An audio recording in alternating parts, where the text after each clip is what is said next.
Assalamualaikum warahmatullahi wabarakatuh. Sahabat semua, pernah gak sih merasa hidup ini mentok? Usaha sudah, doa sudah, tapi jalan seakan buntu. Nah, jangan buru-buru pesimis. Justru saat itulah Allah sedang kasih koda. Kembalilah hanya padaku. Sebelum kita mulai, yuk tekan tombol like, subscribe, dan nyalakan loncengnya. Semoga setiap klik yang kita lakukan jadi ladang pahala, karena membantu menyebarkan ilmu yang bermanfaat. Kadang kita merasa hidup ini penuh jalan buntu, pintu rizki tertutup, usaha tidak berhasil, doa terasa tak didengar, hati pun mudah tergoda berkata, "Sudah, mungkin memang tidak ada jalan." Padahal justru di titik terendah itulah Allah sedang memberi tanda, jangan bersandar pada manusia, tapi pulanglah kepadanya. Ingat kisah Nabi Zakaria. Secara medis, semua orang berkata mustahil beliau punya keturunan. Istrinya divonis mandul, bahkan para ahli sudah angkat tangan. Tetapi Nabi Zakaria tidak menyerah. Beliau tahu, ketika makhluk berkata, tidak mungkin, itu saatnya memohon langsung pada Sang Pencipta yang tidak pernah terbatas. Hasilnya luar biasa. Doa Nabi Zakaria dijawab seketika. Allah menganugerahkan putra bernama Yahya, meski secara manusia tidak mungkin. Dari kisah ini kita belajar, kondisi mentok bukan akhir, tapi awal dari pertolongan Allah. Kalau pintu dunia tertutup, justru itulah pintu langit terbuka lebar. Maka, jangan buru-buru putus asa saat hidup terasa buntu. Bisa jadi, Allah sedang menguji iman kita. Masihkah kita yakin padanya? Atau menyerah pada keadaan. Ingat, ujian itu bukan untuk melemahkan, tapi untuk menguatkan.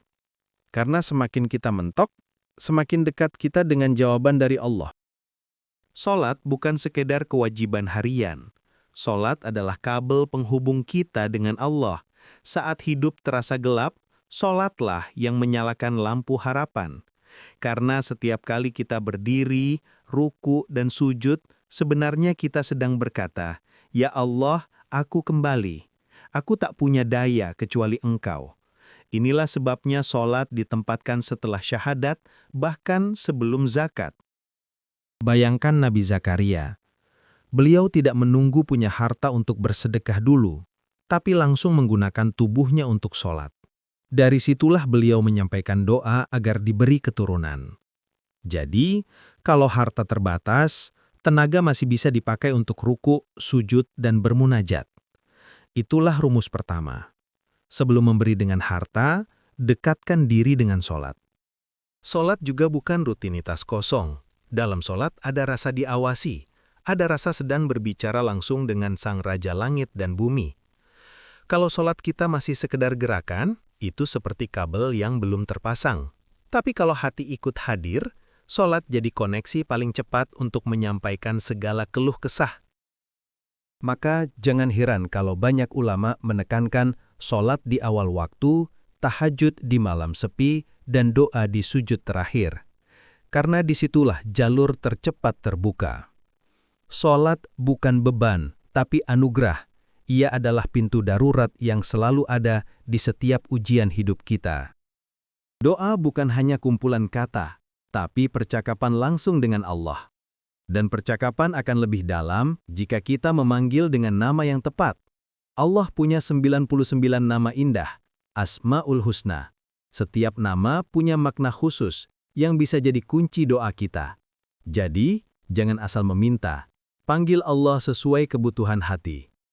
Nabi Zakaria pun melakukannya. Saat semua orang berkata mustahil, beliau memohon dengan menyebut nama Allah Al-Wahhab, Sang Maha Pemberi tanpa batas.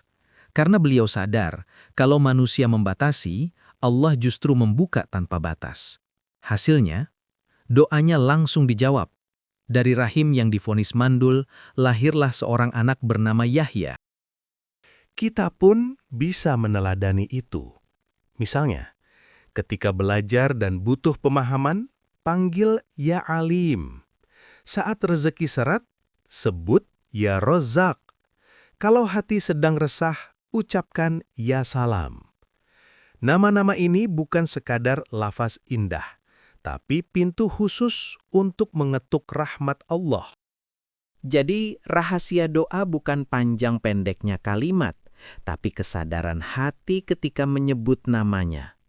Jangan ragu untuk menyebut Asmaul Husna sesuai kondisi. Itu bukan sekadar ritual, tapi cara kita mengenal siapa Allah yang kita mintai. Dengan begitu, doa jadi lebih hidup, lebih tepat sasaran, dan lebih cepat mengetuk pintu langit. Allah sudah kasih panduan jelas di Al-Quran, Surah Al-Ma'idah ayat 35. Kalau kita ingin solusi cepat, maka jalannya adalah takwa. Takwa bukan sekadar rasa takut pada Allah, tapi cara hidup yang tunduk pada aturannya. Semakin tinggi takwa seseorang, semakin cepat pula pintu doa dibukakan. Karena takwa itu ibarat kunci master yang bisa membuka segala pintu kesulitan. Takwa ini terbagi dalam 3 ranah utama. Pertama, ibadah ritual salat, puasa, tahajud, doa. Inilah fondasi dasar hubungan kita dengan Allah. Kedua, ibadah sosial, memberi, bersedekah, menolong sesama, meski dengan yang sederhana. Ketiga, kehidupan keluarga, dan yang paling utama adalah berbakti kepada orang tua. 3 ranah ini saling melengkapi, ibarat 3 kaki meja yang menahan beban kehidupan. Ada kisah terkenal tentang 3 orang yang terjebak dalam gua. Batu besar menutup jalan keluar. Mereka berusaha mendorong, tapi sia-sia. Akhirnya mereka berdoa dengan amal masing-masing. Salah satunya menyebut baktinya pada ibunya, memberi susu dengan penuh kesabaran. Doa itu didengar Allah. Batu besar bergeser, pintu gua terbuka, dan mereka selamat. Pesannya jelas, doa akan lebih kuat kalau dibarengi amal takwa, bukan hanya sekadar ucapan, tapi ada bukti nyata iman yang kita jalani. Maka jangan remehkan sholat malam, sedekah kecil, atau sekadar berbakti dengan tulus pada orang tua. Bisa jadi, amalan sederhana itulah yang membuka jalan keluar dari masalah paling rumit dalam hidup. Putus asa itu jebakan setan. Begitu hati berkata, sudah tidak mungkin, saat itu juga kita sedang menutup pintu doa sendiri. Padahal dalam Islam, tidak ada kata mustahil. Allah itu kun fayakun. Jika dia berkehendak, cukup berkata, jadilah, maka terjadilah. Jadi jangan biarkan pikiran negatif memutus tali harapan kepada Allah. Ingat lagi kisah Nabi Zakaria? Secara logika manusia, keturunan baginya mustahil. Tapi logika manusia bukan batasan bagi Allah. Dari doa yang tulus, lahirlah Nabi Yahya. Artinya, semakin manusia berkata, tidak mungkin, semakin besar peluang Allah menunjukkan kuasanya. Ujian mentok justru adalah sinyal bahwa pintu pertolongan Allah akan segera dibuka. Karena itu, orang beriman tidak boleh pesimis. Sekecil apapun iman, itu sudah cukup jadi bahan bakar untuk terus berharap. Allah menguji bukan untuk melemahkan, tapi untuk menguatkan. Orang yang terus berdoa, meski terasa mustahil, sebenarnya sedang diuji imannya apakah benar yakin pada Allah atau menyerah pada keadaan. Maka, ketika hidup terasa gelap, berdirilah untuk sholat. Ketika hati terasa buntu, sebut nama Allah yang tepat. Ketika usaha terasa sia-sia, perbanyaklah amal takwa. Jangan berhenti berharap. Karena di balik setiap jalan buntu, Allah selalu siapkan jalan keluar yang tidak pernah kita duga. Yang penting, jangan pernah berhenti mengetuk pintunya.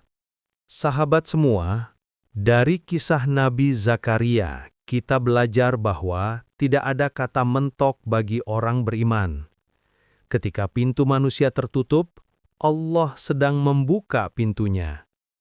Sholat jadi jalan tersambung, Asmaul Husna jadi panggilan khusus, takwa jadi kunci percepatan doa, dan sikap optimis jadi syarat utama. Jangan pernah biarkan putus asa masuk dalam hati, karena pesimisme adalah racun iman. Apapun masalah yang kita hadapi, rezeki, keluarga, kesehatan, atau masa depan, ingatlah bahwa Allah lebih dekat daripada urat leher kita. Mintalah hanya kepadanya dengan hati penuh keyakinan. Semoga kita semua diberi kekuatan untuk meneladani Nabi Zakaria, menjaga sholat, memperbanyak doa, beramal dengan takwa, dan tetap optimis pada janji Allah. Karena satu hal pasti, doa tidak pernah sia-sia. Jika tidak dikabulkan sekarang, Allah simpan untuk waktu yang lebih baik atau bahkan untuk akhirat yang lebih abadi. Mari tutup dengan doa dalam hati masing-masing dan jangan lupa klik like, subscribe, dan aktifkan loncengnya agar kita bisa terus berbagi ilmu yang jadi amal jariah. Wassalamualaikum warahmatullahi wabarakatuh.